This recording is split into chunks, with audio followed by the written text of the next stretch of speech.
Hello guys, this is me महिमा and मेरे साथ क्लास 10 का बहुत ही इंटरेस्टिंग चैप्टर शुरू करने जा रहे हैं हम। कृषि चैप्टर 4 ज्योग्राफी का, जो कि बहुत ही इंटरेस्टिंग, बहुत ही ईजीएस्ट चैप्टर है। पढ़ने में बहुत मज़ा आएगा, बहुत सारी क्यूरियोसिटी होगी, कृषि से रिलेटेड बहुत सारे क्वेश्चंस होंगे माइंड में कि इसको जानना है, ये कैसे होता है, वो कैसे होता है। कुछ कुछ चीज़ें आपने देखी होंगी अपनी लाइफ में, जब आप अपने होम टाउन या विलेज जाते हैं वेकेशंस में या पहले कभी गए हैं तो आपने देखा होगा, और बहुत सारी चीज़ें हम नहीं जानते हैं। तो आज इस चैप्टर में हम कृषि के बारे में बहुत कुछ जानने वाले हैं और पढ़ने वाले हैं। तो चलिए टाइम वेस्ट किए बिना शुरू करते हैं क्लास 10 का बहुत ही इंटरेस्टिंग चैप्टर 4 कृषि। चलिए देखते हैं कृषि में क्या क्या पढ़ाया गया है आज। कृषि की दृष्टि से भारत एक महत्वपूर्ण देश है, ये बात तो सभी बच्चे जानते हैं। अच्छा, ज्योग्राफी पढ़ने का एक अलग तरीका जो है, बहुत ही इंटरेस्टिंग तरीका है, वो क्या होता है, बुक उठाना है, बुक की कोई भी चैप्टर लेना है जो आपके सिलेबस का है, उसको लाइन वाइज एक एक लाइन पढ़ना है, हाथ में पेंसिल लेके पढ़ना है। जो भी लाइन इंटरेस्टिंग लगती है, मज़ेदार लगती है, उसको अंडरलाइन करते जाना है, और फिर एक बार जो पढ़ा हुआ हमारा चैप्टर है उसको रिपीट करना है। फिर आपको किसी भी टीचर की ज़रूरत नहीं पड़ेगी, आप खुद से ही किसी भी चैप्टर को बहुत अच्छे से अंडरस्टैंड कर सकते हैं। अगर कोई डाउट या कन्फ्यूज़न उसके बाद भी होता है तो आप हमसे पूछ सकते हैं, अपने कन्फ्यूजन्स क्लियर कर सकते हैं। तो चलिए शुरू करते हैं और बहुत ही इंटरेस्टिंग चैप्टर को फिनिश करने की कोशिश करते हैं। कृषि की दृष्टि से भारत एक महत्वपूर्ण देश है। अगर हम देखें कि कृषि की दृष्टि से भारत जो है वो महत्वपूर्ण क्यों है, क्योंकि भारत में बहुत ज़्यादा मात्रा में कृषि की जाती है। इसकी 2/3 जनसंख्या कृषि कार्यों में संलग्न है। संलग्न मतलब होता है जुड़ी हुई है या लगी हुई है। तो भारत की 2/3 जनसंख्या जो है वो किस में लगी हुई है, कृषि कार्यों में लगी हुई है, यानी या तो खेती करती है या खेती से रिलेटेड कोई ना कोई काम करती है। कृषि एक प्राथमिक क्रिया है, आपको पता है ना, आपने पढ़ा होगा प्राथमिक, द्वितीय और तृतीय। तो प्राथमिक क्रियाएं जिसमें कृषि की जाती है, द्वितीय जिसमें कि फैक्ट्री इंडस्ट्रियलाइजेशन वाला काम किया जाता है, और तृतीय या टेरिटरी जो होती है उसमें बैंकिंग वगैरह का, ये जो सेवाएं प्रोवाइड की जाती हैं वो काम आते हैं। तो कृषि एक प्राथमिक क्रिया है जो हमारे लिए अधिकांश खाद्यान्न उत्पन्न करती है। खाद्यान्न मतलब खाने के लिए अनाज उत्पन्न करती है, इसलिए खाद्यान्न बोलते हैं उसको। खाद्यान्नों के अतिरिक्त यह विभिन्न उद्योगों के लिए कच्चा माल भी पैदा करती है। जैसे कि हम कॉटन के कपड़े पहनते हैं, पर कॉटन के कपड़े किससे बनते हैं, कॉटन से बनते हैं, और कॉटन क्या होता है, खेतों में उगता है।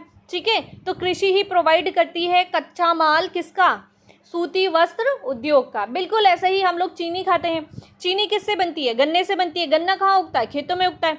तो इसीलिए चीनी बनाने के लिए जो चीनी उद्योग है उसको कच्चा माल कौन प्रोवाइड करता है, उसको भी कच्चा माल प्रोवाइड करता है हमारा कृषि। तो इसी तरीके से खाद्यान्नों के अतिरिक्त ये विभिन्न उद्योगों के लिए कच्चा माल भी पैदा करती है। इसके अतिरिक्त कुछ उत्पादों जैसे चाय, कॉफ़ी, मसाले इत्यादि का भी निर्यात किया जाता है। निर्यात मतलब होता है वो चीज़ें जो हम अपने देश से दूसरे देशों को बेचते हैं, या उसको बोलते हैं निर्यात। ठीक है, और दूसरे देशों से अगर हम किसी चीज़ को खरीदते हैं तो उसको क्या कहते हैं, उसको कहते हैं आयात। तो जब हम दूसरे देश से कुछ खरीदते हैं उसे बोलते हैं आयात, और कुछ बेचते हैं तो उसे क्या बोलते हैं, निर्यात। और कोई भी कंट्री जब ज़्यादा मात्रा में निर्यात और कम मात्रा में आयात करती है तो वो बहुत ज़्यादा उन्नति करती है, यानी प्रोग्रेस करती है, आगे बढ़ती है। ठीक है, और इसी के अपोजिट, इसी के विपरीत, अगर हम आयात ज़्यादा करते हैं और निर्यात कम करते हैं, ठीक है, तो उससे क्या होता है, कंट्री का लॉस होता है, प्रोग्रेस जो होती है वो धीमी हो जाती है। तो आगे देख लेते हैं कृषि के प्रकार। क्या दिया गया है, कृषि के प्रकार। कृषि हमारे देश का प्राचीन आर्थिक क्रिया है, यानी कि बहुत पुरानी क्रिया है। पिछले हजारों वर्षों के दौरान भौतिक, पर्यावरण, प्रौद्योगिकी और सामाजिक सांस्कृतिक रीति रिवाजों के अनुसार खेती करने की विधियों में सार्थक परिवर्तन हुआ है। यानी कि पहले जिस तरीके से कृषि की जाती थी, क्या आज भी उस तरीके से कृषि की जाती है, बिल्कुल नहीं। बहुत सारी चीज़ें बदल गई। ठीक है, तो समय के अनुसार हर चीज़ में परिवर्तन आता है, इसीलिए कृषि के प्रकारों में भी परिवर्तन आया, कृषि करने के तरीकों में भी परिवर्तन आया। ठीक है, पिछले हजारों वर्षों के दौरान भौतिक, पर्यावरण, प्रौद्योगिकी और सामाजिक सांस्कृतिक रीति रिवाजों के अनुसार खेती करने की विधियों में सार्थक परिवर्तन हुआ है। जीवन निर्वाह खेती से लेकर वाणिज्य खेती तक कृषि के अनेक प्रकार हैं। ठीक है, जीवन निर्वाह खेती मतलब जिसमें सिर्फ जीवन निर्वाह के लिए ही खेती करते हैं, जीने के लिए ही खेती करते हैं, कि अनाज उगाना और उसको खाना बस।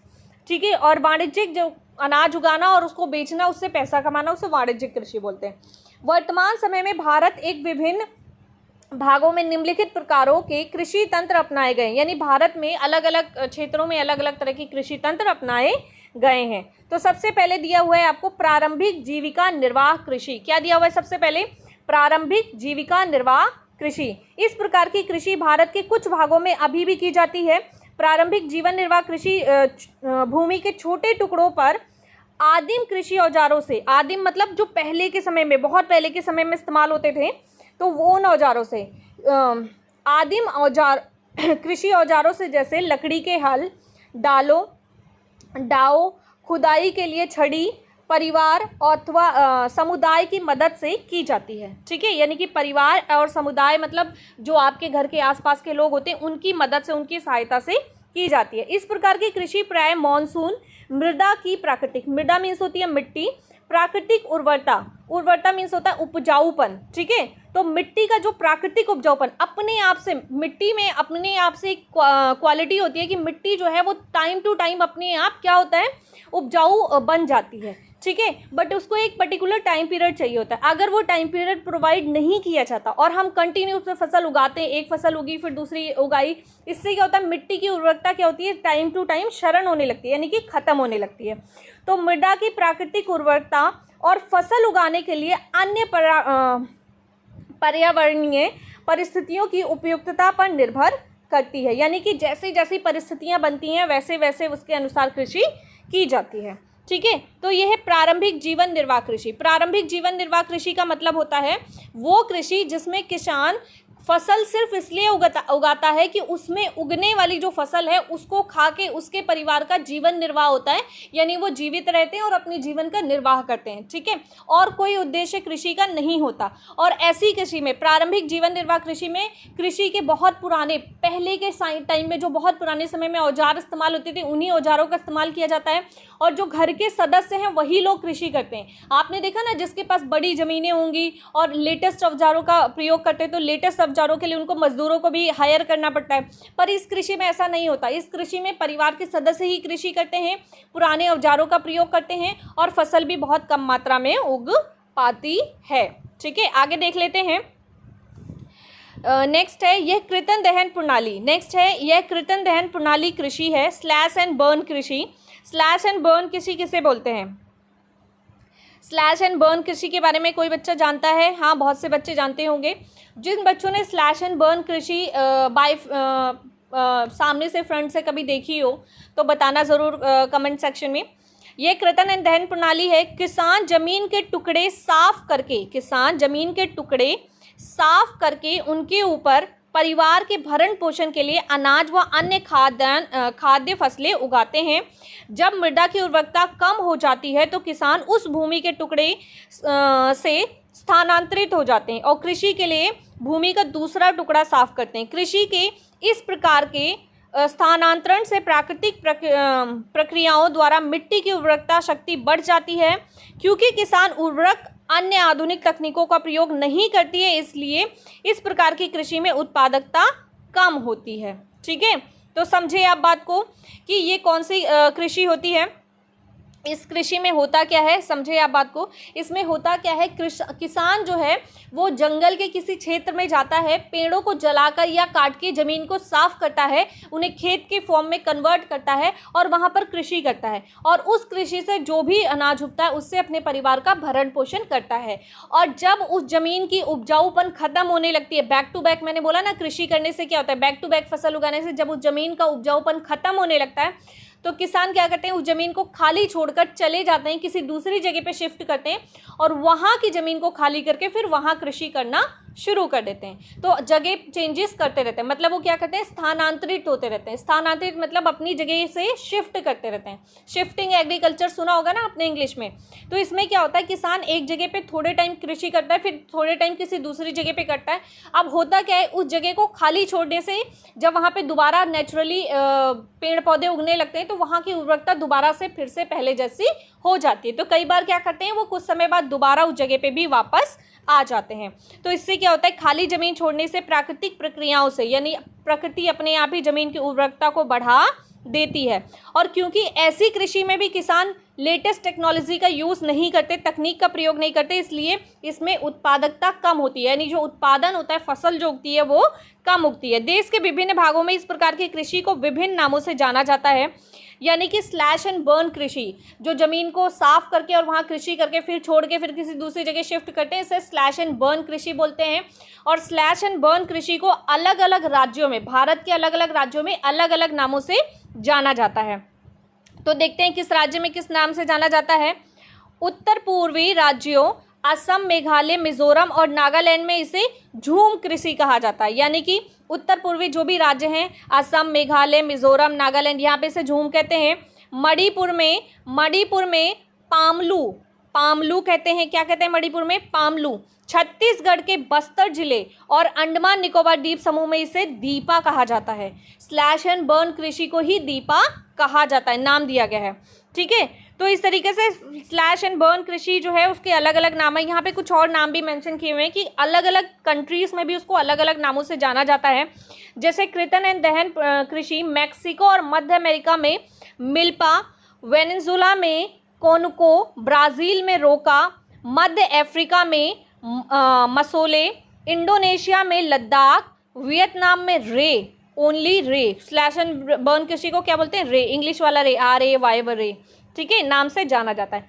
भारत में भी प्रारंभिक कृषि की खेती अनेक नामों से जानी जाती है, यानी कि स्लैश एंड बर्न कृषि पहले आदिमानव के टाइम में भी तो स्लैश एंड बर्न कृषि से ही शुरुआत हुई थी, तो इसलिए ये क्या है? प्रारंभिक कृषि की खेती है। और प्रारंभिक इसको भारत में भी अलग अलग नामों से जाना जाता है, जैसे मध्य में बेबर, दहिया, आंध्र प्रदेश में पोडू और अथवा पेड़ा, दोनों ही कहा जाता है, पोडू या पेड़ा। ओडिशा में पामा ढाबी, कोमान या बरिंगा, पश्चिमी घाट में कुमारी, दक्षिण पूर्वी राजस्थान में वालरे एंड वॉल्ट्रे, हिमालयन क्षेत्र में खिल, झारखंड में कुरवा, उत्तर पूर्वी प्रदेशों में झूम आदि, इस तरीके से अलग अलग नामों से। तो आपने सोचा कि स्लैश एंड बर्न कृषि शिफ्टिंग एग्रीकल्चर का एक पार्ट है, स्लैश एंड बर्न कृषि, और स्लैश एंड बर्न कृषि को अलग अलग देशों में अलग अलग नामों से जाना जाता है, अलग अलग राज्यों में भी अलग अलग नामों से जाना जाता है। चलिए आगे देख लेते हैं इस चैप्टर की और कुछ इंटरेस्टिंग बातें। गहन जीविका कृषि, नेक्स्ट पॉइंट क्या दिया हुआ है? गहन जीविका कृषि। इस प्रकार की कृषि उन क्षेत्रों में की जाती है जहां भूमि पर जनसंख्या का दबाव अधिक होता है। यह श्रम गहन खेती है। श्रम गहन मतलब श्रम पर बेस्ड, ठीक है, श्रम मेहनत पर बेस्ड, श्रम मीन्स मेहनत होता है। जहां अधिक उत्पादन के लिए अधिक मात्रा में जैव रासायनिक निवेशकों और सिंचाई का प्रयोग किया जाता है। तो गहन जीविका कृषि कहाँ की जाती है? गहन जीविका कृषि उन क्षेत्रों में की जाती है जहाँ पर जनसंख्या का घनत्व अधिक होता है। जनसंख्या का घनत्व मतलब जनसंख्या अधिक होती है, भूमि कम होती है, कम जमीन पे ज़्यादा फसल उगानी होती है। तो क्या होता है कि टेक्नोलॉजी बहुत ज़्यादा अच्छी नहीं यूज़ की जाती है, पर यहाँ पे सिंचाई के अच्छे साधनों का और जो प्रकृति से चीज़ें उपलब्ध हैं उनका अच्छा प्रयोग किया जाता है ताकि ज़्यादा से ज़्यादा उत्पादन किया जा सके। ठीक है, भू स्वामित्व के विरासत के अधिकार के कारण पीढ़ी दर पीढ़ी जोतों का आकार छोटा और अलाभप्रद होता जा रहा है। ठीक है, तो इसका मतलब होता है भू स्वामित्व मतलब एक ज़मीन है वो किसी एक इंसान के, सपोज मान लेते हैं कि किसी किसान के पास इतनी ज़मीन है 20, ठीक है, उसके 2 बेटे हैं तो उसमें 2 पार्ट्स में डिवाइड हो गई तो कितनी हो जाएगी? 10 and 10। ठीक है, अब इस बेटे के भी 2 बेटे हैं तो कितनी हो जाएगी? 5 and 5। तो क्या हुआ कि भूमि का डिवीज़न होता जा रहा है। ठीक है, और डिवीज़न के कारण जो भूमि है वो कैसी होती जा रही है? छोटी होती जा रही है, कम होती जा रही है, और कम होने के कारण एक ज़मीन पर खेती करने से उसका जो खर्चा है वो ज़्यादा आता है और उससे जो उत्पादन होता है वो कम होता है। आगे देख लेते हैं। किसान वैकल्पिक रोजगार न होने के कारण सीमित भूमि से अधिकतम पैदावार लेने की कोशिश करते हैं। अब क्या होता है, किसान के पास ज़मीन है थोड़ी, ठीक है, पर उससे उसको अपने खाने के लिए अनाज भी पैदा करना है और ज़्यादा अनाज पैदा करके उसको बेच के पैसा भी कमाना है, क्योंकि उसको अपने बाकी खर्चे भी तो देखने हैं। खाने के लिए सिर्फ अनाज की ज़रूरत ही थोड़ी ना होती है। तो बिल्कुल इसी तरीके से किसान के पास दिमाग पे प्रेशर है कि उसको कम ज़मीन पे ज़्यादा उत्पादन करना है। कम ज़मीन पे ज़्यादा उत्पादन करने के लिए क्या करना है? टेक्नोलॉजी का यूज़ करना है, खाद का यूज़ करना है, प्रेशर होता है दिमाग पे। ठीक है, तो इस तरीके से अधिकतम पैदावार, ज़्यादा से ज़्यादा पैदावार करने की कोशिश करते हैं। अतः कृषि भूमि पर बहुत अधिक दबाव हो जाता है, तो जमीन पर प्रेशर पड़ने लगता है। कैसे पड़ने लगता है? ज़्यादा फसल उगाने के लिए किसान उस पर तरह तरह की दवाइयाँ छिड़कने लगते हैं कि ज़्यादा फसल उगे, तो इससे कृषि के जमीन पे क्या होता है, मृदा मिट्टी जो होती है वो खराब होने लगती है। नेक्स्ट टाइप है वाणिज्यिक कृषि। कौन सी कृषि? वाणिज्यिक कृषि। इंग्लिश में जिसको बिजनेस पर्पज से यूज किया जाता है उसे बोलते हैं वाणिज्यिक। इंग्लिश का वाणिज्यिक का मतलब होता है व्यापार के उद्देश्य से जो कृषि की जाती है। इस प्रकार की कृषि मुख्य लक्षण आधुनिक निवेशों और अधिक पैदावार वाले बीजों, रासायनिक उर्वरकों, कीटनाशकों के प्रयोग से उच्च पैदावार प्राप्त करना है। कृषि के वाणिज्यीकरण का स्तर विभिन्न प्रदेशों में अलग अलग है। उदाहरण के लिए हरियाणा और पंजाब में चावल वाणिज्य की एक फसल है, परंतु उड़ीसा में यह एक जीविका फसल है। तो वाणिज्यिक कृषि क्या होती है? वाणिज्यिक कृषि वो होती है जब किसान पैसा कमाने के उद्देश्य से या व्यापार करने के उद्देश्य से खेती करता है, उसको वाणिज्यिक कृषि बोलते हैं।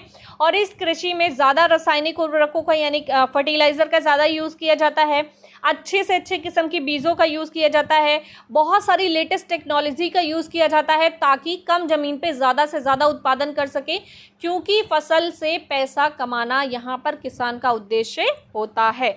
चलिए आगे देख लेते हैं। रोपण कृषि। रोपण कृषि भी एक प्रकार की वाणिज्यिक कृषि है। रोपण जो है वो भी वाणिज्यिक का ही एक पार्ट है, बिजनेस पर्पस से ही इसे भी किया जाता है। इस प्रकार की खेती में लंबे चौड़े क्षेत्र में एकल फसल बोई जाती है। एकल मतलब बहुत बड़ी जमीन पे एक ही फसल उगाई जाती है। ठीक है, किसान क्या करते हैं, एक समय के लिए एक फसल उगाते हैं, फिर उसको काटते हैं, दूसरी फसल उगाते हैं, और कई बार मल्टीपल क्रॉपिंग करके मतलब एक ही जमीन पर बीच में एक फसल उगा दी, फिर साइड में दूसरी फसल उगा दी, इस तरीके से मल्टीपल क्रॉपिंग की जाती है। पर रोपण कृषि में ऐसा नहीं होता। रोपण कृषि में क्या होता है, एक बड़ी जमीन पे, एक बड़े भूभाग पे एक ही फसल उगाई जाती है। रोपण कृषि उद्योग और कृषि के बीच का अंतरापृष्ठ है। ठीक है, रोपण कृषि व्यापक क्षेत्र में की जाती है। व्यापक मतलब बड़े क्षेत्र में की जाती है, जो अत्यधिक पूंजी और श्रमिकों की सहायता से की जाती है। अत्यधिक पूंजी यानी कि इसमें इन्वेस्टमेंट, ज़्यादा पैसा लगाना पड़ता है, एंड श्रमिक, बहुत सारे मजदूरों की भी आवश्यकता होती है। इससे प्राप्त सारा उत्पादन उद्योग में कच्चे माल के रूप में प्रयोग होता है। और इससे यानी रोपण कृषि से जो फसल उगती है उसे किसान अपने लिए नहीं यूज़ करता, बल्कि वो सारा का सारा कच्चे माल के लिए बेच देता है। वो सारा का सारा जो फसल होता है वो कच्चा माल होता है, जिसको वो आगे सेल कर देता है। भारत में चाय, कॉफ़ी, रबड़, गन्ना, केला इत्यादि महत्वपूर्ण रोपण फसलें हैं। असम और उत्तरी बंगाल में चाय, कर्नाटक में कॉफ़ी वहाँ की मुख्य रोपण फसलें हैं, क्योंकि रोपण कृषि में उत्पादन बिक्री के लिए होता है। किस लिए होता है? बिक्री के लिए होता है, क्योंकि जो भी उत्पादन किया जाता है उसको मार्केट में बेच दिया जाता है, अपने पास नहीं रखा जाता है। ठीक है, आगे देखते हैं। इसलिए इसके विकास में परिवहन और संचार साधन से संबंधित उद्योग और बाजार महत्वपूर्ण योगदान देते हैं। तो रोपण कृषि में क्या होता है कि अच्छे से अच्छे बाजार और उद्योग का भी इसमें सहयोग होता है, क्योंकि कच्चा माल किसको बेचा जाएगा? उद्योगों को बेचा जाएगा। ठीक है, अगर उद्योग नहीं होंगे तो कच्चा माल उगाने से कोई फ़ायदा होगा? बिल्कुल नहीं होगा। ठीक है, ऐसे ही बाजार, जो उद्योग में सामान तैयार होगा वो कहाँ बिकेगा? बाजार में बिकेगा। तो बाजार और उद्योगों का सहयोग आवश्यक होता है, किसमें? रोपण कृषि में और वाणिज्यिक कृषि में। नेक्स्ट बात करते हैं सस्य प्रारूप। क्या है सस्य प्रारूप? चलिए ये भी देख लेते हैं सस्य प्रारूप क्या होता है। आपने भारत की भौतिक विविधताओं और संस्कृतियों की बहुलताओं के संबंध में अध्ययन किया है। ये देश में कृषि पद्धतियों और शस्य प्रारूपों में प्रतिबिंबित होता है। इसलिए देश में बोई जाने वाली फसलों में अनेक प्रकार के खाद्यान्न और रेशे वाली फसलें जैसे सब्जियां, फल, मसाले इत्यादि शामिल है। भारत में 3 शस्य ऋतुएं हैं। ठीक है, तो भारत में कितने प्रकार की, यानी कि भारत में क्योंकि अलग अलग तरह के मौसम होते हैं, उसमें भी अलग अलग तरह की ऋतुएं होती हैं। आपको पता है ना, सर्दी, गर्मी, बरसात, 3 तरह के मौसम होते हैं भारत में, और इसके सिवा 6 तरह की ऋतुएं होती हैं भारत में। तो भारत में अलग अलग जगहों पे अलग अलग मौसम, अलग अलग पर्यावरण, अलग अलग वातावरण होते हैं, और जो फसलें उगाई जाती हैं वो फसलें भी अलग अलग प्रकार की होती हैं। तो भारत में रेशे वाली फसलें भी उगाई जाती हैं, सब्जियां, फल, मसाले सब कुछ उगाया जाता है भारत में। ठीक है, चाय, कॉफ़ी सब कुछ। तो भारत में इतनी सारी तरह की वैरायटी ऑफ क्रॉप्स हैं। ठीक है, वैरायटी ऑफ क्रॉप्स मतलब यहाँ पे वैरायटी ऑफ सॉइल है, इसीलिए भारत में वैरायटी ऑफ क्रॉप्स उगाई जाती हैं। भारत में 3 शस्य ऋतुएं, मेन जो प्रकार की ऋतुएं हैं, वैसे टोटल 6 ऋतुएं होती हैं, मेन जो है वो 3 हैं। कौन कौन सी? रबी, खरीफ और जायद। तो अगर हम कृषि के नज़रिए से देखें तो हमारी 3 तरह की ऋतुएं होती हैं। ऐसे हमारे मौसम के हिसाब से देखें तो 6 तरह की ऋतुएं होती हैं, लेकिन फसल के हिसाब से कितनी ऋतुएं होती हैं?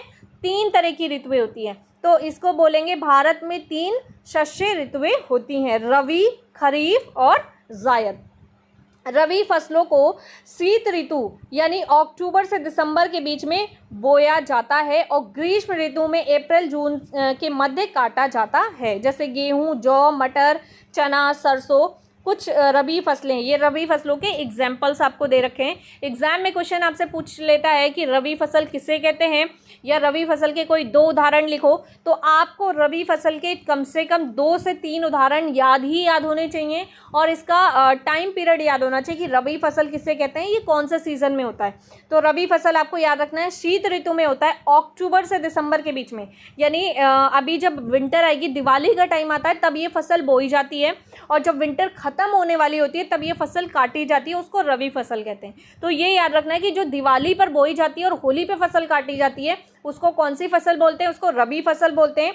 और उसका एग्जाम्पल होता है गेहूं, जौ, मटर, चना, सरसों आदि। ठीक है। यद्यपि ये फसलें देश के विस्तृत भाग में बोई जाती हैं, यानी बहुत बड़े क्षेत्र में बोई जाती हैं।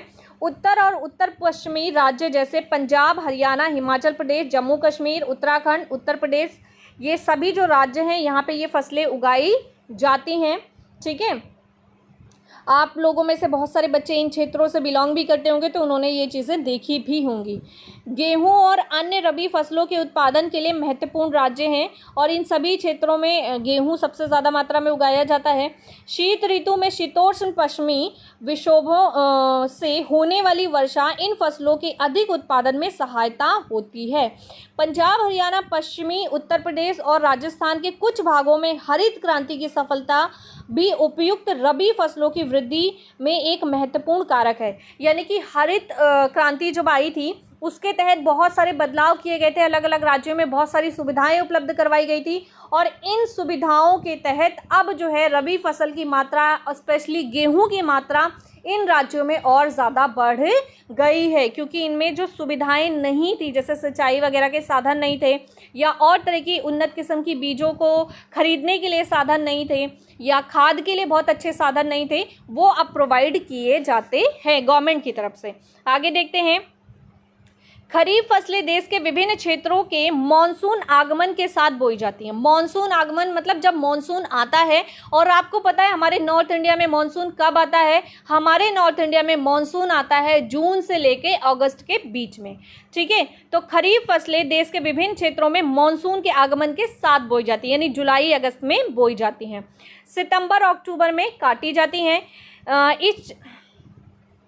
इस ऋतु में बोई जाने वाली मुख्य फसलों में चावल, मक्का, ज्वार, बाजरा, तुर मीन्स होता है अरहर की दाल जो आप खाते हैं ना डेली यूज़ में। पीली वाली दाल बहुत सारे बच्चों को नाम नहीं पता, तो पीली वाली दाल हर बच्चे को पता है।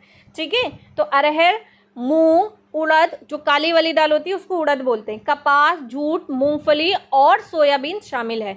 तो ये वो फसलें हैं जो बरसात के सीज़न में काटी जाती हैं, और बरसात ख़त्म होने के बाद जब विंटर कमिंग होती है, विंटर आने वाली होती है, जस्ट कमिंग, उस टाइम इसको काटा जाता है। चावल की खेती मुख्य रूप से असम, पश्चिम बंगाल, उड़ीसा, आंध्र प्रदेश, तेलंगाना, तमिलनाडु, केरल और महाराष्ट्र, विशेषकर कोकर तटीय क्षेत्रों, उत्तर प्रदेश, बिहार में काफ़ी ज़्यादा मात्रा में उगाई जाती हैं। तो ये फसलें कहाँ कहाँ उगाई जाती हैं? आपको क्या करना है, रबी, खरीफ या जायद तीनों तरह की फसलों के 2 से 3 उदाहरण और इनकी डेफिनेशन जरूर याद रखनी है, क्योंकि एग्जाम में एक क्वेश्चन मैंडेटरी है, आना ही आना है डेफिनेटली। ठीक है, लिख के ले लो। तो आपको क्या करना है, इन तीनों की डिफाइन और तीनों के 2 से 3 एग्जाम्पल रट लेने बिल्कुल। तो आगे देख लेते हैं। उत्तर प्रदेश और बिहार में की जाती है। पिछले कुछ वर्षों में चावल पंजाब और हरियाणा में बोई जाने वाली महत्वपूर्ण फसल बन गई है। असम, पश्चिम बंगाल, उड़ीसा में धान की 3 फसलें आस, अमन और बोरो बोई जाती है। ठीक है, अब आप सोचेंगे धान क्या होता है? जिसमें से चावल निकलता है उसको धान बोलते हैं। जो चावल की खेती की जाती है उसमें से जो फसल निकलती है उसे धान बोलते हैं। और उसको जब धान को जब कूटा जाता है तो उसके अंदर से चावल निकलता है, यानी उसका जो छिलका होता है वो निकल जाता है तो उसके अंदर से चावल निकलते हैं। तो इसमें वैरायटी होती है। जैसे आप चावल लेते हो ना, तो आपके घर में छोटे वाले चावल, बड़े वाले चावल, मोटे वाले चावल बनते हैं ना। तो हम लोग कैसे डिफाइन करते हैं? छोटे वाले, बड़े वाले, मोटे वाले, क्योंकि हम परचेज करके खाते हैं। पर किसानों को इनके नामों से इनको अलग अलग टाइप की जब धान उगाई जाएगी, अलग अलग चावल की वैरायटी उगाई जाएगी, तभी तो अलग अलग टाइप के आएंगे। तो इसी तरीके से पश्चिम बंगाल और उड़ीसा में आस, अमन और बोरो नामक 3 तरह के धान जो होते हैं वो उगाए जाते हैं। रबी और खरीफ फसल ऋतुओं के बीच ग्रीष्म ऋतु में बोई जाने वाली फसल को जायद कहते हैं। यानी रबी जो आपने पढ़ा कि जो विंटर कमिंग में उगाया जाता है उसको रबी बोलते हैं, और विंटर एंडिंग में जो काटा जाता है। और खरीफ जो होता है इसका अपोजिट होता है, मॉनसून में बोया जाता है और विंटर आने से जस्ट पहले काटा जाता है, उसको खरीफ बोलते हैं। अब इन दोनों के बीच में एक और ऋतु आ गई, गर्मी। गर्मी छूट गई ना, जब बहुत भयंकर गर्मी होती है। ठीक है, तो जब बहुत भयंकर गर्मी होती है उसमें कौन सी फसल उगाई जाती है? उसमें उगाया जाता है जायद। तो जायद सभी बच्चों को मे भी याद रहेगा। कन्फ्यूजन रबी और खरीफ में होता है, तो रबी और खरीफ का कन्फ्यूजन अपना ट्रिक वाइज कैसे भी याद करना है वो याद कर लेना। जायद जो होती है वो समर की फसल होती है, तो ये तो आपको याद ही रहेगा। जायद ऋतु में मुख्यतः तरबूज, खरबूजे, खीरे, सब्जियां, चारे की फसलों की खेती की जाती है। यानी कि जो गर्मी की ऋतु होती है उसमें ये इस तरह की जो सब्जियां होती हैं वो उगाई जाती हैं। गन्ने की फसल को तैयार होने में लगभग 1 वर्ष लगता है, यानी गन्ने की फसल को तैयार होने में लंबा समय लग जाता है। अब देखते हैं मुख्य फसलें। मिट्टी, जलवायु और कृषि पद्धति में अंतर के कारण देश के विभिन्न क्षेत्रों में अनेक प्रकार की खाद्य और अखाद्य फसलें उगाई जाती हैं। भारत में उगाई जाने वाली मुख्य फसलें हैं चावल, गेहूं, मोटे अनाज मतलब कई तरह के अनाज होते हैं। मोटे अनाज, चावल, गेहूं, मोटे अनाज, दालें, चाय, कॉफ़ी, गन्ना, तिलहन, कपास और जूट इत्यादि। ये फसलें जो होती हैं ये मुख्य फसलें उगाई जाती हैं। भारत में अधिकांश लोग खाद्यान्न चावल है, यानी कि भारत में चावल बहुत ज़्यादा लोग खाते हैं। वैसे गेहूं की मात्रा भी बहुत ज़्यादा मात्रा में इस्तेमाल होती है। भारत में अधिकांश लोगों का खाद्यान्न चावल है। हमारा देश चीन के बाद दूसरा सबसे बड़ा चावल उत्पादक देश है। तो सबसे ज़्यादा आप सोचेंगे चावल कौन उगाता है, तो नंबर 1 पे भाई हमारा चीन है जनसंख्या की तरह, और नंबर 2 पे जो है चावल उत्पादन में वो हमारा देश भारत आता है। आगे देख लेते हैं। यह एक खरीफ फसल है। आपको पता है चावल एक खरीफ फसल है, मॉनसून में बोई जाती है और अभी जब सर्दियां आने वाली होंगी दिवाली टाइम तक तब काटी जाती है। जिसे उगाने के लिए तापमान 25 डिग्री सेल्सियस से ऊपर, अधिक आर्द्रता मतलब होता है जब पानी में नमी होती हवा में नमी होती है। जब अभी जैसे मानसून का टाइम चल रहा है, बहुत गर्मी हो रही है, चिलचिलाती वाली गर्मी हो रही है, बारिश होती है, हवा में पानी की मात्रा है लेकिन फिर भी गर्मी हो रही है, इसी को आर्द्रता बोलते हैं। ठीक है, तो अधिक आर्द्रता 100 सेंटीमीटर से अधिक वर्षा की आवश्यकता होती है। कम वर्षा वाले क्षेत्रों में सिंचाई करके उगाया जाता है। यानी कि चावल एक ऐसी फसल है जिसमें बहुत ज़्यादा सिंचाई की आवश्यकता होती है, और यदि जिन क्षेत्रों में पानी की शॉर्टेज या कमी होती है वहाँ पे सिंचाई करके चावल उगाया जाता है। बहुत सारी जगह मानसून के पानी से इसकी सिंचाई की जाती है। चावल उत्तर और उत्तर पूर्वी मैदानों, तटीय क्षेत्रों, डेल्टाई प्रदेशों में उगाया जाता है। नहरों के जाल और नलकूपों की सघनता के कारण पंजाब, हरियाणा, पश्चिमी उत्तर प्रदेश, राजस्थान के कुछ कम वर्षा वाले क्षेत्रों में चावल की फसल उगाना संभव हो पाया है। यानी कि बहुत सारे क्षेत्र जहां पानी की उपलब्धता थी वहां तो पहले भी उगाए जाते थे। कुछ ऐसे क्षेत्र थे जहां पानी उपलब्ध नहीं था, तो वहां भी अब बहुत सारे जैसे नदियां, नहरें और नलकूप बना के वहां सिंचाई के साधन उपलब्ध करवा के भी वहां भी अब चावल उगाया जाने लगा है। गेहूं भारत की दूसरी सबसे महत्वपूर्ण खाद्यान्न फसल है जो देश के उत्तर पश्चिमी भागों में पैदा की जाती है। रबी की फसल को उगाने के लिए शीत ऋतु पकने के समय खिली धूप की आवश्यकता होती है। इसे उगाने के लिए समान रूप से वितरण 50 से 75 सेंटीमीटर वार्षिक वर्षा की आवश्यकता होती है। आगे देख लेते हैं। देश में गेहूं उगाने वाले 2 मुख्य क्षेत्र हैं, पश्चिमी उत्तर पश्चिम में गंगा सतलुज का मैदान और दक्कन की काली मिट्टी वाला प्रदेश। ठीक है, तो दो मुख्य प्रदेश हैं गेहूं उगाने के। सबसे पहले उत्तर पश्चिम में गंगा सतलुज का मैदान जो है और दक्कन की काली मिट्टी वाला प्रदेश। पंजाब, हरियाणा, उत्तर प्रदेश, मध्य प्रदेश, बिहार और राजस्थान के कुछ भागों में गेहूं पैदा करने वाले ये कुछ मुख्य राज्य हैं। यहाँ सबसे ज़्यादा मात्रा में गेहूं उगाए जाते हैं और इन सभी क्षेत्रों से बिलोंग करने वाले जो भी बच्चे हैं उन्होंने इनकी खेती होते हुए देखी भी होगी। जब भी आप वेकेशंस में अपने गांव अपनी फैमिली से मिलने होम टाउन जाते होंगे तब आपने ये कृषि होते हुए देखा होगा। आगे देखते हैं मोटे अनाज जिनको मिलेट्स भी कहा जाता है। ये ज़्यादातर सूखे क्षेत्रों में उगाया जाता है।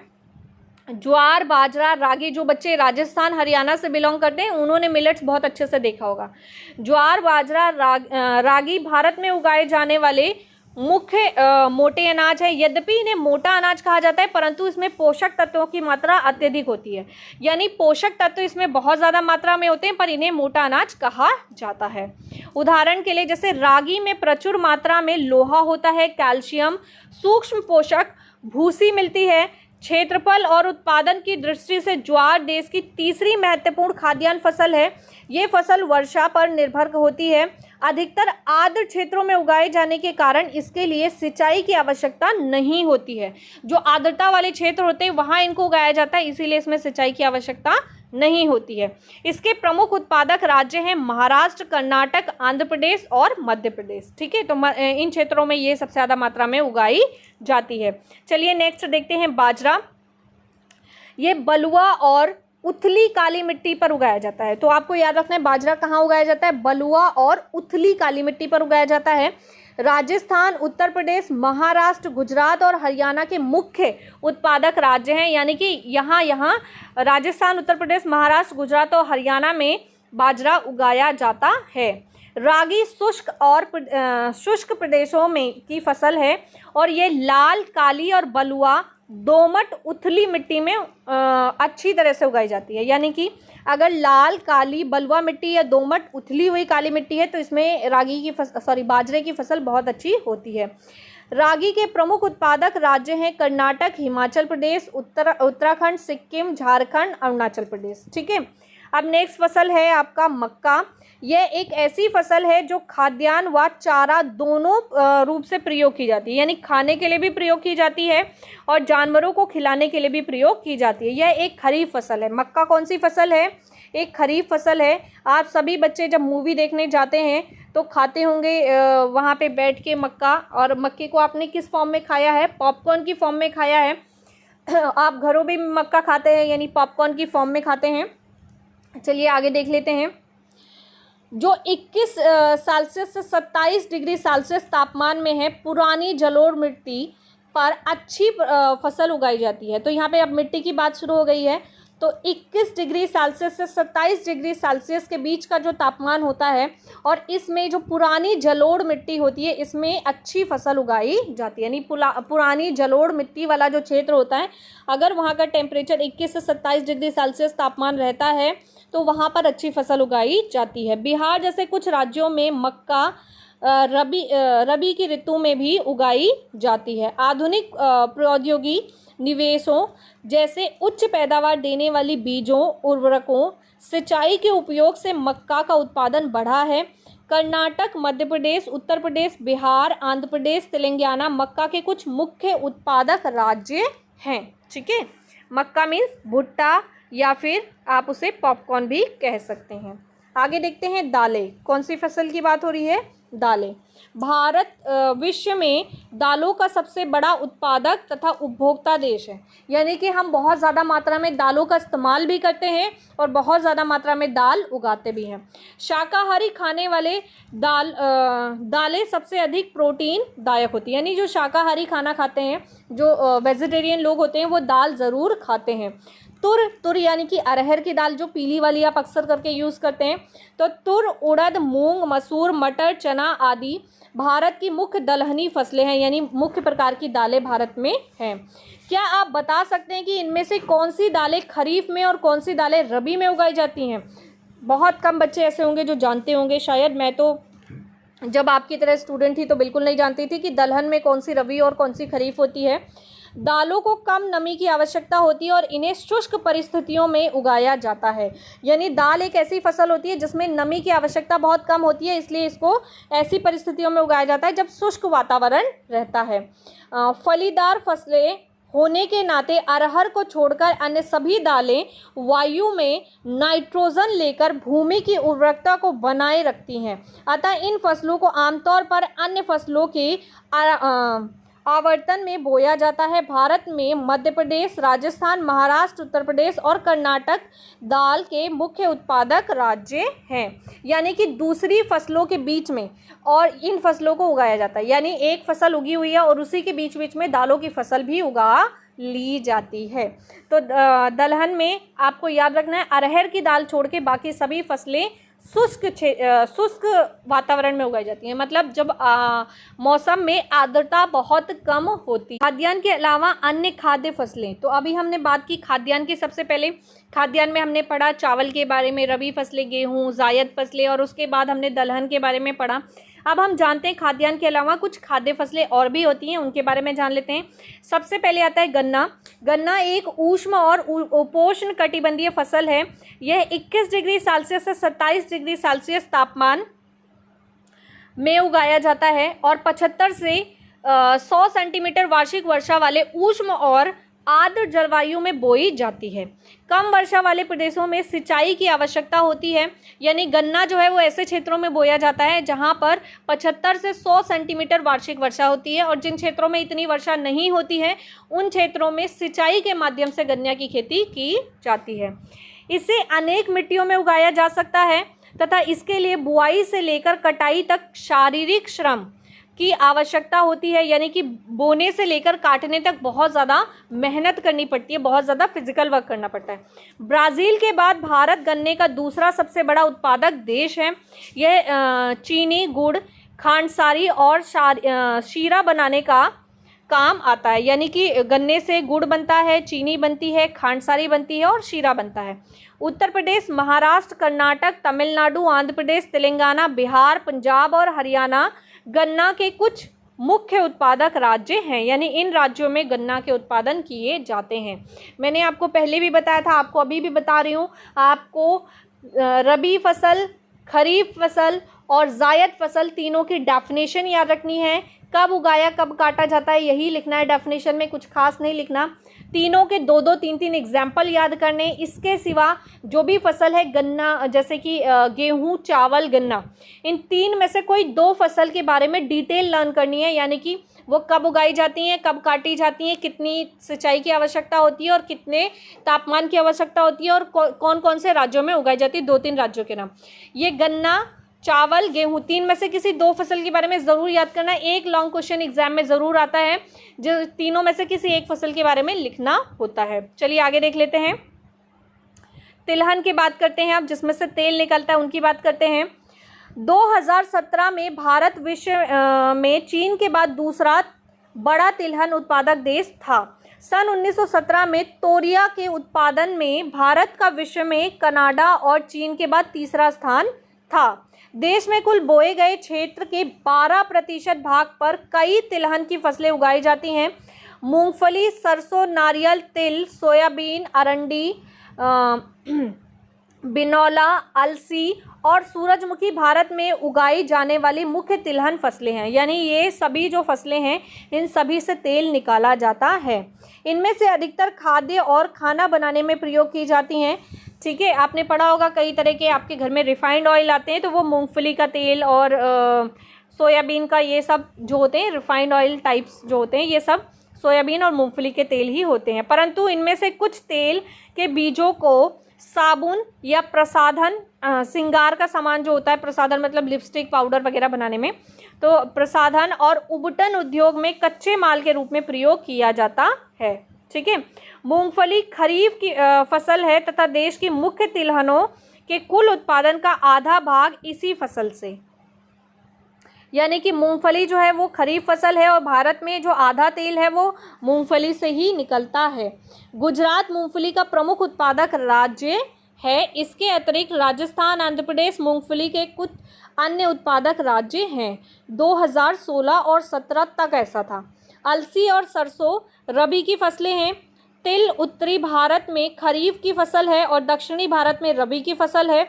अरंडी खरीफ और रबी दोनों की ही फसल, मतलब अरंडी जो है वो खरीफ और रबी दोनों ही ऋतुओं में उगाया जाता है।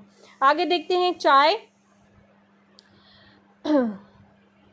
चाय की खेती रोपण कृषि का एक उदाहरण है। यह महत्वपूर्ण पेय पदार्थ है, पीने के लिए यूज़ होती है, सभी बच्चों को पता है, जिसे शुरुआत में अंग्रेज भारत में लाए थे। आज अधिकतर चाय बागानों के मालिक भारतीय हैं। चाय का पौधा उष्ण और उपोष्ण कटिबंधीय जलवायु, जीवांश युक्त गहरी मिट्टी तथा सुगम जल निकास वाले ढलुआ क्षेत्रों में भलीभांति उगाया जाता है। चाय की झाड़ियों को उगाने के लिए वर्ष भर कोष्ण नम पाला रहित जलवायु की आवश्यकता होती है। वर्ष भर समान रूप से होने वाली वर्षा की बौछारें इसकी कोमल पत्तियों के विकास में सहायक होती हैं। चाय एक श्रम सदन उद्योग है, मतलब इसमें श्रम की यानी कि मजदूरों की बहुत ज़्यादा आवश्यकता होती है। इसके लिए प्रचुर मात्रा में सस्ता और कुशल श्रम चाहिए। इसकी ताजगी बनाए रखने के लिए चाय की पत्तियां बागान में ही संसाधित की जाती हैं। चाय के मुख्य उत्पादन क्षेत्र असम, पश्चिम बंगाल में दार्जिलिंग और जलपाईगुड़ी जिलों की पहाड़ियों, तमिलनाडु और केरल है, यानी इन क्षेत्रों में चाय का उत्पादन किया जाता है। इसके अलावा हिमाचल प्रदेश, उत्तराखंड, मेघालय, आंध्र प्रदेश, त्रिपुरा आदि राज्यों में भी चाय की खेती की जाती है। सन 1917 में भारत विश्व में चीन के बाद दूसरा बड़ा चाय उत्पादक देश है। तो हम देख रहे हैं धीरे धीरे करके हमारी कंट्री जो है वो सभी उत्पादन में दूसरे नंबर पर पहुंच गई है ऑलमोस्ट। कॉफ़ी, भारतीय कॉफ़ी अपनी गुणवत्ता के लिए विश्व विख्यात है, यानी भारत में जो कॉफ़ी उगाई जाती है वो उसकी क्वालिटी इतनी अच्छी होती है कि वो अपनी क्वालिटी के लिए पूरी दुनिया में जानी जाती है। हमारे देश में अरेबिका किस्म की कॉफ़ी पैदा की जाती है जो आरंभ में यमन से लाई जाती थी। इस किस्म की कॉफ़ी की विश्व भर में अधिक मांग है। इसकी कृषि की शुरुआत बाबा बूदन पहाड़ियों से हुई थी। आज भी इसकी खेती नीलगिरी की पहाड़ियों के आसपास कर्नाटक, केरल और तमिलनाडु में की जाती है, यानी कि कॉफ़ी जो है वो कर्नाटक, केरल और तमिलनाडु के क्षेत्रों में उगाई जाती है जहाँ से इसकी शुरुआत हुई थी। अब बात करते हैं बागवानी फसलें। बागवानी फसलें कौन कौन सी हैं? सन 1917 में भारत का विश्व में फलों और सब्जियों के उत्पादन में चीन के बाद दूसरा स्थान था। भारत उष्ण और शीतोष्ण कटिबंधीय दोनों ही प्रकार के फलों का उत्पादक है।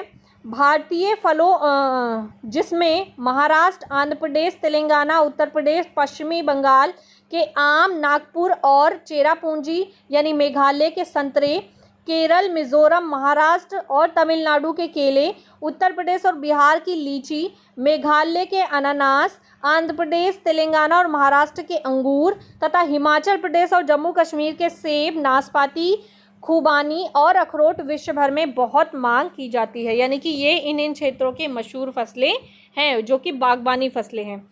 आगे देख लेते हैं, थोड़ा सा ही चैप्टर बचा हुआ है। भारत का मटर, फूल गोभी, प्याज, बंद गोभी, मटर, बैगन, आलू उत्पादन में प्रमुख स्थान है। इसके बाद है नेक्स्ट है अखाद्यान्न फसलें। रबड़ भूमध्य रेखीय क्षेत्र की फसल है, परंतु विशेष परिस्थितियों में उष्ण और उपोष्ण क्षेत्रों में भी उगाई जाती है। इसको 200 सेंटीमीटर से अधिक वर्षा और 25 डिग्री सेल्सियस से अधिक तापमान वाली नम और आर्द्र जलवायु की आवश्यकता होती है। रबड़ एक महत्वपूर्ण कच्चा माल है जो उद्योगों में प्रयुक्त होता है। इसके लिए मुख्य रूप से केरल, तमिलनाडु, कर्नाटक, अंडमान निकोबार द्वीप समूह और मेघालय में गारो पहाड़ियों में उगाया जाता है। ठीक है, मेघालय की गारो खासी पहाड़ियों के बारे में आपने बहुत सुना होगा। यहाँ एक विभिन्न प्रकार की प्रजाति भी रहती है गारो खासी में। ठीक है, तो गारो की पहाड़ियाँ जो हैं वहाँ पे उगाया जाता है। आगे देखते हैं रेशेदार फसलें जिनमें रेशे होते हैं। कपास, जूट, सन और प्राकृतिक रेशम भारत में उगाई जाने वाली मुख्य रेशेदार फसलें हैं। इनमें से पहली तीन मिट्टी से प्राप्त की जाने वाली है और चौथा रेशम जो है वो कीड़े यानी कोकून से प्राप्त की जाती है। आपको पता है ग्रीन कलर के कीड़े होते हैं, छोटे छोटे शहतूत के पेड़ों पे रहते हैं और उनसे वो जो कोकून होते हैं, उन्हें कोकून नाम से जाना जाता है, उनकी जो लार होती है उसी से रेशम का धागा बनाया जाता है। तो उसी से रेशम की फसल बनती है और रेशम के कपड़े बनते हैं। आप सभी लोगों ने पहने भी होंगे तो आपको पता होंगे। आगे देख लेते हैं। जो मलबरी पेड़ की हरी पत्तियों पर पलता है, रेशम उत्पादन के लिए रेशम के कीड़ों का पालन उत्पादन कहलाता है। रेशम उत्पादन कहलाता है। इसको इंग्लिश में सेरीकल्चर बोलते हैं और हिंदी में रेशम उत्पादन बोलते हैं, जिसमें एक विभिन्न प्रकार का मेन टाइप का पौधा होता है और उस पेड़ पे रेशम पलता है, मलबरी बोलते हैं उसको, ठीक है। और हमारे देश में सहतूत के पेड़ पे। आगे देखते हैं कपास। भारत को कपास के पौधे का मूल स्थान माना जाता है। सूती कपड़ा उद्योग में कपास एक मुख्य कच्चा माल है। कपास उत्पादन में भारत का विश्व में चीन के बाद दूसरा स्थान है। सभी चीज़ों में 2017 लिखा हुआ है क्योंकि लास्ट हमारी जो कैलकुलेशन हुई थी कृषि के ऊपर 2017 में हुई थी। उसके बाद की अभी जो करंट में डाटा है वो अपडेट नहीं हुआ है। दक्कन पठार के शुष्कतर भागों में काली मिट्टी कपास उत्पादन के लिए उपयुक्त मानी जाती है। इस फसल को उगाने के लिए कच्चे उच्च तापमान, हल्की वर्षा या सिंचाई 210 पाला रहित दिन और खिली धूप की आवश्यकता होती है, ठीक है। ये खरीफ की फसल है और इसे पककर तैयार होने में 6 से 8 महीने लगते हैं। महाराष्ट्र, गुजरात, मध्य प्रदेश, कर्नाटक, आंध्र प्रदेश, तेलंगाना, तमिलनाडु, पंजाब, हरियाणा, उत्तर प्रदेश कपास के मुख्य उत्पादक राज्य हैं। बात करते हैं जूट की। जूट को सुनहरा रेशम कहा जाता है। जूट की फसल बाढ़ के मौसमों में जल निकास वाली उर्वरक मिट्टी में उगाई जाती है। जहाँ पर वर्ष बाढ़ में आई नई मिट्टी जमा होती रहती है। इसके बढ़ने के समय उच्च तापमान की आवश्यकता होती है। पश्चिम बंगाल, बिहार, असम, उड़ीसा आदि तथा मेघालय जूट के मुख्य उत्पादक राज्य हैं। इसका प्रयोग बोरियां, चटाई, रस्सी, तंतु व धागे, गलीचे, दूसरी दस्तकारी की वस्तुएं बनाने के लिए किया जाता है। यानी ये सारी चीज़ें बनाई जाती हैं इससे। इसकी उच्च लागत के कारण कृत्रिम और रेशों और पैकिंग सामग्री विशेषकर नायलॉन की कीमत कम होने के कारण बाज़ार में इसकी मांग कम हो रही है। यानी कि जूट की जगह नायलॉन सस्ता होता है तो लोग नायलॉन यूज़ ज़्यादा करते हैं, पर जूट जो है वो ज़्यादा अच्छा होता है। क्यों? क्योंकि ये ईज़िली डिकम्पोज हो जाता है, मिट्टी में जल्दी से घुल जाता है और डिकम्पोज हो जाता है, तो पर्यावरण के लिए अच्छा होता है। और क्योंकि कृषि से प्राप्त होता है तो कृषि उद्योग इससे बढ़ता है, तो इसलिए ये दोनों ही पर्पज़ से बहुत अच्छा है नायलॉन के कंपैरिजन में। नायलॉन ईज़िली डिकम्पोज नहीं होता क्योंकि वो एक टाइप का प्लास्टिक टाइप का प्रोडक्ट होता है, ये पता होना चाहिए आपको। आगे देखते हैं प्रौद्योगिकीय और संस्थागत सुधार। जैसा कि पहले बताया गया है, भारत में कृषि हजारों वर्षों से की जा रही है, परंतु प्रौद्योगिकी और संस्थागत परिवर्तन में के अभाव मतलब कमी में लगातार भूमि संसाधन के प्रयोग में कृषि का विकास अवरुद्ध होता जा रहा है, यानी रुका हुआ है, तथा इसकी गति मंद होती जा रही है। यानी कि भारत में कृषि का विकास बहुत धीरे धीरे हो रहा है। बाकी फील्ड में बहुत तेज़ी से प्रोग्रेस है, डेवलपमेंट है, पर कृषि के फील्ड में नहीं है। बहुत तेज़ी से हो रहा है प्रोग्रेस, पर धीरे धीरे। सिंचाई के साधनों का विकास होने के उपरांत भी देश के एक बहुत बड़े भूभाग में अभी भी किसान खेती बाड़ी के लिए मानसून और भूमि की प्राकृतिक उर्वरता पर निर्भर है। बढ़ती हुई जनसंख्या के लिए एक महत्वपूर्ण चुनौती है। 60% से भी अधिक लोगों को आजीविका प्रदान करने वाली कृषि में कुछ गंभीर तकनीकी और संस्थागत सुधार लाने की आवश्यकता है। यानी कि अभी भी इसमें बहुत ज़्यादा सुधार की आवश्यकता है। किसमें? कृषि में। स्वतंत्रता के पश्चात देश में संस्थागत सुधार करने के लिए जोतों की चकबंदी, सहकारिता, जमींदारी आदि समाप्त करने की प्राथमिकता दी गई। प्रथम पंचवर्षीय योजना में भूमि सुधार मुख्य लक्ष्य था। भूमि पर पुश्तैनी अधिकार के कारण यह टुकड़ों में बढ़ती जा रही थी, जिसकी चकबंदी करना अनिवार्य था। भूमि सुधार के कानून तो बने, परंतु इनके लागू करने की ढील की गई। 1960-1970 के दशकों में भारत सरकार ने कई प्रकार के कृषि सुधारों की शुरुआत की। पैकेज टेक्नोलॉजी पर आधारित हरित क्रांति और श्वेत क्रांति जैसी कृषि सुधार के लिए कुछ रणनीतियां आरंभ की थी, परंतु इसके कारण विकास कुछ क्षेत्रों तक सीमित रह गया। यानी कुछ क्षेत्रों में तो विकास बहुत अच्छा हुआ इन सभी सुधारों के कारण, पर कुछ क्षेत्रों में अभी भी विकास नहीं हो पाया है। इसलिए 1980 और 90 के दशकों में व्यापक भूमि विकास कार्यक्रम शुरू किया गया, जो संस्थागत और तकनीकी सुधारों पर आधारित था।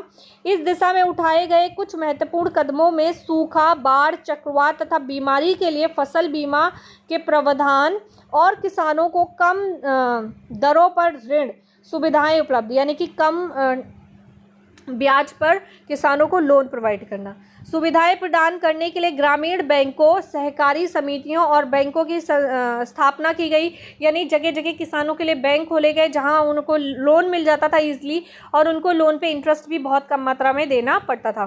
किसानों के लाभ के लिए भारत सरकार ने किसान क्रेडिट कार्ड और व्यक्तिगत दुर्घटना बीमा योजना बनाई। ये कि किसानों के लिए था कि अगर कोई दुर्घटना हो जाएगी तो सरकार उसकी भरपाई करेगी। इसके अलावा आकाशवाणी और दूरदर्शन पर किसानों के लिए मौसम की जानकारी, बुलेटिन और कृषि कार्यक्रम प्रसारित किए जाते हैं, जिससे किसान हेल्प ले सकते हैं। किसानों की को बिचौलियों और दलालों के शोषण से बचाने के लिए न्यूनतम सहायता मूल्य, कुछ महत्वपूर्ण फसलों के लाभदायक खरीद मूल्यों पर सरकार घोषणा करती है। यानी कि जैसे कुछ बिचौलिए आते थे, वो बहुत कम दामों पे किसानों से सामान खरीद लेते थे और महंगे दामों में मार्केट में बेच देते थे। तो सरकार अब क्या करती है, न्यूनतम मूल्य डिसाइड करती है। जितना मिनिमम प्राइस सरकार ने डिसाइड किया है, उससे कम प्राइस पर कोई भी किसान से सामान नहीं खरीद सकता है। ठीक है, आगे देखते हैं। 1991 से लगातार घटने के उपरांत भी 2010 से 2011 में देश की लगभग 52% जनसंख्या के लिए रोजगार और आजीविका का साधन थी। कृषि का सकल घरेलू उत्पाद में घटता अंश गंभीर चिंता का विषय है, क्योंकि कृषि में किसी भी प्रकार की गिरावट और प्रतिरोध अर्थव्यवस्था के अन्य क्षेत्रों में गिरावट लाएंगे, जो समाज के लिए व्यापक निहितार्थ है। ठीक है, कृषि के महत्व को समझाते हुए भारत सरकार ने इसके आधुनिकीकरण के लिए भरसक प्रयास किए हैं, यानी बहुत अच्छे प्रयास किए हैं। भारतीय कृषि में सुधार के लिए भारतीय कृषि अनुसंधान परिषद व कृषि विश्वविद्यालयों की स्थापना की गई। पशु चिकित्सा सेवाएं, पशु प्रजनन केंद्र की स्थापना, बागवानी विकास, मौसम विज्ञान, मौसम पूर्वानुमान, जिससे पहले का मौसम पहले ही बता दिया जाता है, के क्षेत्र में अनुसंधान और विकास की वरीयता दी गई। यानी कि किसानों के लिए ये सारी सुविधाएं प्रोवाइड की गई हैं। यहाँ पे एक टेबल दी गई है, तालिका में स्पष्ट होता है कि पिछले वर्षों में सकल घरेलू उत्पाद में वृद्धि हुई है, परंतु इससे देश में पर्याप्त मात्रा में रोजगार के अवसर उपलब्ध नहीं हो रहे हैं। कृषि में विकास दर कम हो रही है, जो कि एक चिंताजनक स्थिति है। वर्तमान में भारतीय किसानों को अंतर्राष्ट्रीय प्रतिस्पर्धा से एक बड़ी चुनौती का सामना करना पड़ता है। आपने देखा यहाँ पर इस तालिका में सकल घरेलू उत्पाद में वृद्धि आपको दिखाया है, कृषि, उद्योग, सेवाएं और सकल घरेलू उत्पाद।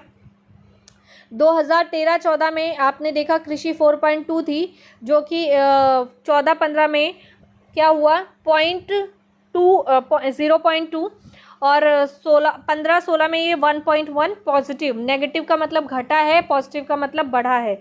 तो आपने देखा यहाँ पर तो घटा था, लेकिन यहाँ पर बढ़ गया। उद्योग में आपने देखा पहले 5.0 था, फिर 5.9 हुआ, अब 7.3 यानी बढ़ गया। सेवाएं आपने देखा 7.8 थी, फिर 10.3 हो गई, अब 9.2 हो गई, यानी 14-15 के मुकाबले अभी थोड़ी कम हो गई हैं। सकल घरेलू उत्पाद आपने देखा 6.6 था, फिर 7.2 हो गया, फिर 7.6 हो गया, यानी ये कंटिन्यू बढ़ रहा है। ठीक है, आगे देख लेते हैं। इसके अतिरिक्त कृषि उत्पादों पर आयात कर घटाने से भी देश में कृषि पर हानिकारक प्रभाव पड़ रहा है। किसान कृषि में पूंजी निवेश कम कर रहे हैं, जिसके कारण कृषि में रोजगार घट रहे हैं। वैश्वीकरण का कृषि पर प्रभाव। वैश्वीकरण कोई नई घटना नहीं है, उपनिवेश काल में भी यह स्थिति मजबूत थी। 19वीं शताब्दी में जब यूरोपीय व्यापारी भारत आए, तो उस समय भी भारतीय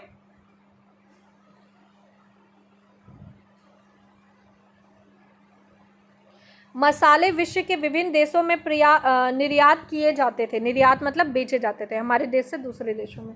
और दक्षिण भारत में किसानों को इन फसलों को उगाने के लिए प्रोत्साहित किया जाता था। आज भी गर्म मसाले भारत से निर्यात किए जाने वाली मुख्य वस्तुओं में शामिल है। यानी आज से 100 साल पहले भी देखेंगे, 200 साल पहले भी देखेंगे तो भारत बहुत ज़्यादा मात्रा में मसाले बहुत सारे देशों को बेचता था, और आज भी भारत बहुत सारे देशों को मसाले बेचता है, यानी निर्यात। तो आगे देख लेते हैं। ब्रिटिश काल में अंग्रेज व्यापारी भारत के कपास को ब्रिटेन में सूती वस्त्र उद्योग के लिए कच्चे माल के रूप में निर्यात किया गया। यानी कि भारत का जो कपास था, उच्च किस्म का कपास था, उसको ब्रिटेन निर्यात किया गया। मैनचेस्टर और लिवरपूल में सूती वस्त्र उद्योग भारत में पैदा होने वाले उत्तम किस्म की कपास की उपलब्धता पर फली फूली। यानी कि जो मैनचेस्टर और लिवरपूल का जो सूती वस्त्र उद्योग था, वो भारत के कपास की वजह से बहुत प्रोग्रेस कर गया था। आपने 1917 में बिहार में हुए चंपारण आंदोलन के बारे में पढ़ा होगा। इसकी शुरुआत इसलिए हुई कि इस क्षेत्र के किसानों पर नील की खेती करने के लिए दबाव डाला गया था। नील ब्रिटेन के सूती वस्त्र उद्योग के लिए कच्चा माल था। यानी कि नील का उपयोग कच्चे माल के रूप में किया जाता था ब्रिटेन में। ये किसान इसलिए भड़के क्योंकि इन्हें अपने उपभोग के लिए अनाज उगाने से मना कर दिया गया था, और साथ में जो ये नील की खेती कर रहे थे, ये ब्रिटेन को बेच रहे थे, इसके बदले इनको कोई भी मतलब रिवर्स में कोई भी अमाउंट भी नहीं मिल रहा था। तो इसके लिए किसानों ने विरोध चंपारण में शुरू कर दिया था, जिसको गांधी जी ने सॉर्ट आउट किया था। 1990 के बाद वैश्वीकरण के तहत भारतीय किसानों को कई चुनौतियों का सामना करना पड़ रहा था। चावल, कपास, रबर, चाय, कॉफ़ी, जूट मसालों का मुख्य उत्पादक होने के बावजूद भारतीय कृषि विश्व के विकसित देशों में स्पर्धा करने में असमर्थ है, क्योंकि उन देशों में कृषि को अत्यधिक सहायकी दी जाती है। ठीक है, और हमारे देश में थोड़ा सा ऐसा नहीं है। आगे देखते हैं। आज भारतीय कृषि दो राहे पर है। सॉरी, मेरा गला थोड़ा ख़राब हो चुका है बहुत देर से पढ़ाते पढ़ाते। भारतीय कृषि को सक्षम और लाभदायक बनाना है, जो सीमांत और छोटे किसानों की स्थिति सुधारने पर जोर देना होगा। हरित क्रांति में लंबा चौड़ा वायदा किया, परंतु आज ये कई विवादों से घिरी हुई है। यह आरोप लगाया जा रहा है कि हरित क्रांति के दौरान रसायनों के अत्यधिक प्रयोग, जलभृतों के सूखने और जैव विविधता विलुप्त होने के कारण भूमि का निम्नीकरण हुआ है। आज जीन क्रांति संकेत शब्द है, जिसमें जेनेटिक इंजीनियरिंग सम्मिलित है। तो वास्तव में ऑर्गेनिक कृषि का आज अधिक प्रचलन है। ऑर्गेनिक कृषि के बारे में आपने पढ़ा ही होगा। ऑर्गेनिक कृषि मतलब ऐसी कृषि जिसमें केमिकल फर्टिलाइज़र्स का यूज़ नहीं किया जाता है, नेचुरल तरीके से कृषि की जाती है, और उससे उगने वाली जो फसल होती है वो नुकसान नहीं करती है। ठीक है, तो ऑर्गेनिक कृषि का प्रचलन है क्योंकि ये उर्वरकों और कीटनाशकों जैसे कारखानों में निर्मित रसायनों के बिना की जाती है, इसलिए पर्यावरण पर इसका नकारात्मक प्रभाव नहीं पड़ता। कुछ अर्थशास्त्रियों का यह मानना है कि बढ़ती हुई जनसंख्या के कारण घटते आकार के जोतों यानी ज़मीनों को कम होने पर यदि खाद्यान्नों की खेती ही होती रही तो भारतीय किसानों का भविष्य अंधकार में है। भारत में लगभग 83.3 करोड़ लोग लगभग 25 करोड़ हेक्टेयर भूमि पर निर्भर हैं। इस प्रकार एक व्यक्ति के हिस्से में औसतन आधा हेक्टेयर से कम कृषि भूमि आती है। भारतीय किसानों को शास्यवर्तन करना चाहिए और खाद्यान्नों के स्थान पर कीमती फसलें उगानी चाहिए। इससे आमदनी अधिक होगी और इसके साथ पर्यावरण निम्नीकरण में कमी आएगी। फलों, औषधियों, बायोडीजल फसलों यानी कि जटरोफा या जोजाबा, फूलों सब्जियों को उगाने के लिए चावल, गन्ने से बहुत कम सिंचाई की आवश्यकता होती है। भारत में जलवायु विविधता का विभिन्न प्रकार की कीमती फसलें उगाकर उपयोग किया जा सकता है। यानी कि भारत जो है यहाँ पर बहुत अलग अलग तरह के क्षेत्र, अलग अलग तरह के राज्य, अलग अलग तरह की चीज़ें पाई जाती हैं, तो इसलिए यहाँ पर अलग अलग तरह की फसल उगाई जा सकती है। पर जनसंख्या अभी तक भारत में अधिकतर खाद्यान्न फसल ही उगाई जाती है और भारत अभी तक अधिकतर खाद्यान्न फसलों पर ही निर्भर है। तो इसीलिए अभी आपने देखा जनसंख्या बढ़ती जा रही है, ज़मीनें कम पड़ती जा रही हैं, खेती अधिक करनी पड़ रही है, तो नए नए सुधार किए जा रहे हैं। तो आप सभी लोग भावी पीढ़ी हैं और आपको क्या करना है, जनसंख्या नियंत्रण में अपने देश का सहयोग करना है ताकि भविष्य में जनसंख्या को कम किया जा सके और देश का भी विकास किया जा सके और हम अपना स्वयं का विकास कर सकें। तो ये है हमारा आज का बहुत ही इंटरेस्टिंग चैप्टर जिसे मैंने पढ़ा दिया है आपको और मेरे गले की बैंड बज चुकी है। तो अगर आपने इसके बाद भी इसे पढ़ने या समझने की कोशिश नहीं की है तो मुझे बहुत गुस्सा आएगा, इसलिए प्लीज़ आप मेरे साथ थोड़ा कोऑपरेट करना, चैप्टर को पढ़ना। वीडियो पसंद आती हो तो वीडियो को लाइक शेयर ज़रूर करना, चैनल को सब्सक्राइब करना और हमसे जुड़े रहना। मैं हूँ महिमा और जल्द ही आपको कोई और नया इंटरेस्टिंग चैप्टर पढ़ाने की कोशिश करूँगी।